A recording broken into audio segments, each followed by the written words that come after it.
Hoy el Cibao tiene, digamos que en su cartelera, un llamado a paro por 24 horas. Ese llamado a paro tiene su epicentro motivacional en San Francisco de Macorís, en la provincia de Duarte, pero tiene su expansión en toda la zona norte de República Dominicana. Incluso ayer en la provincia de Hermanas Mirabal, en el municipio cabecera Salcedo, pues desde ya había algún tipo de manifestaciones. El sábado a partir de las 6 de la tarde, todo miembro del Ejército Dominicano, de la Fuerza Aérea Dominicana y de la Armada de nuestro país, a partir de las 6 de la tarde del sábado, reitero, estaban acuartelados por orden, por instrucciones del ministro de Defensa, el señor,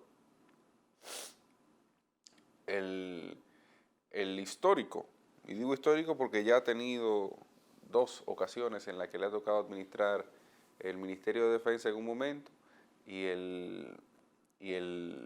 y el Ministerio de las Fuerzas Armadas posteriormente, y eso ha tenido, digamos que una repercusión, un impacto a esa zona.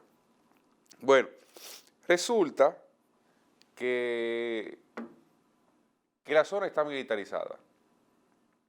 ¿Cuál es la motivación para esta huelga?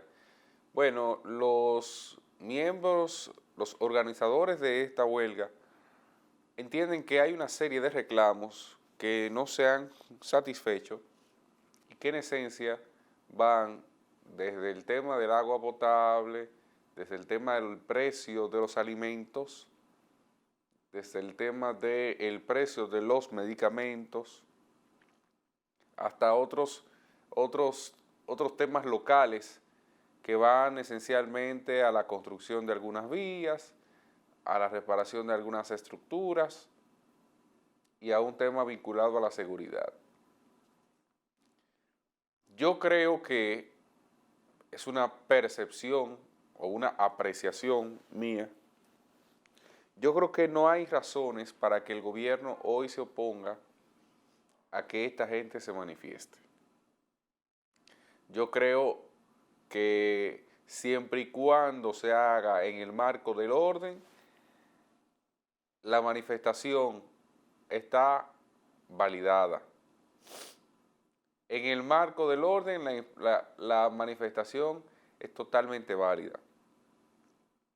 El mensaje que envía la llegada de esas tropas del ejército hacia esas zonas del Cibao, bueno, es un mensaje fuerte y contundente de que el gobierno no está en disposición necesariamente de tolerar algunos desafueros de estas personas. Y sobre todo porque el gobierno ha hecho todo el esfuerzo posible para que esa huelga no se dé. Menos el de cumplir, claro, lo que ellos plantean o lo que ellos solicitan y que mueve su huelga. Pero el gobierno, desde noticias falsas hasta la utilización de todos los sectores vinculados al comercio para tratar de restarle méritos a la huelga o para tratar de criticar la huelga, lo ha utilizado.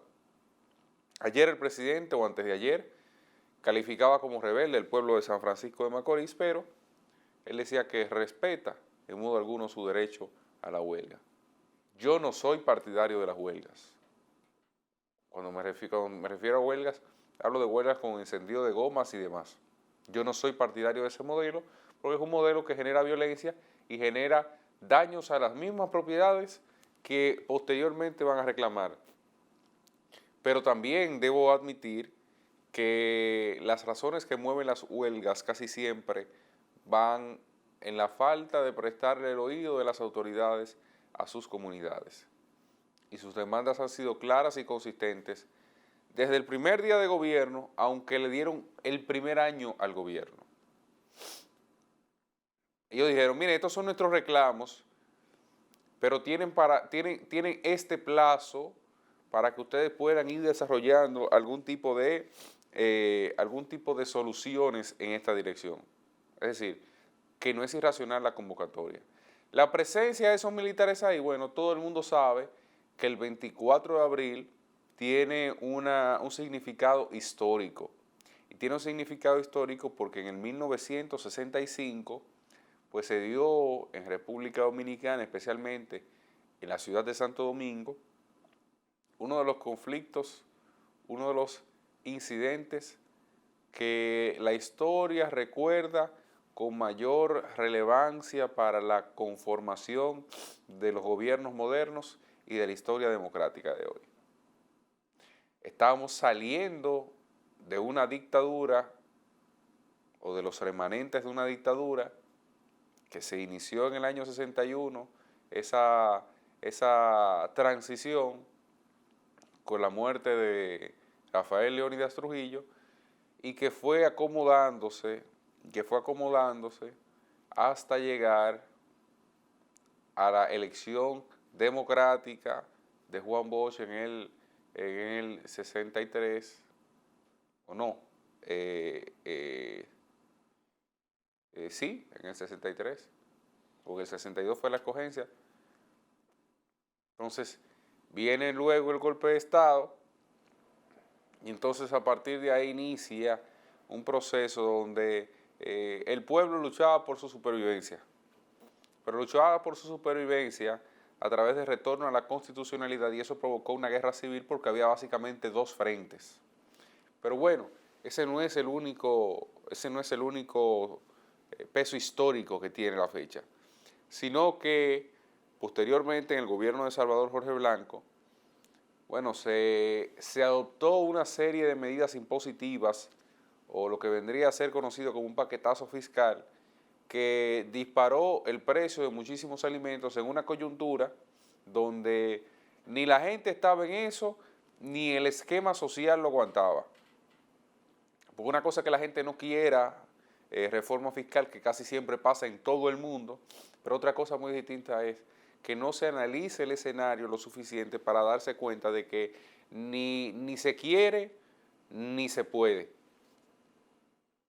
Y cuando eso pasa, pues entonces que ni se quiere ni se puede, usted se somete a la probabilidad de situaciones como las que se presentaron en ese momento, que terminó siendo una catástrofe porque se anunció un miércoles santo el paquetazo de medidas, apelando al olvido de la gente, fruto de la Semana Santa, y es entonces, luego de Semana Santa, cuando viene de allá hacia acá ese efecto ola que terminó generando la inestabilidad que nunca sospechó el gobierno de Jorge Blanco. De ahí en adelante el gobierno no fue gobierno. Entonces, por eso el gobierno hoy, y ha pasado en otras ocasiones, pues el gobierno envía esa cantidad de militares. A esa gente no se le puede poner un dedo. A esa gente, si hace su actividad con orden, no se le puede poner un dedo.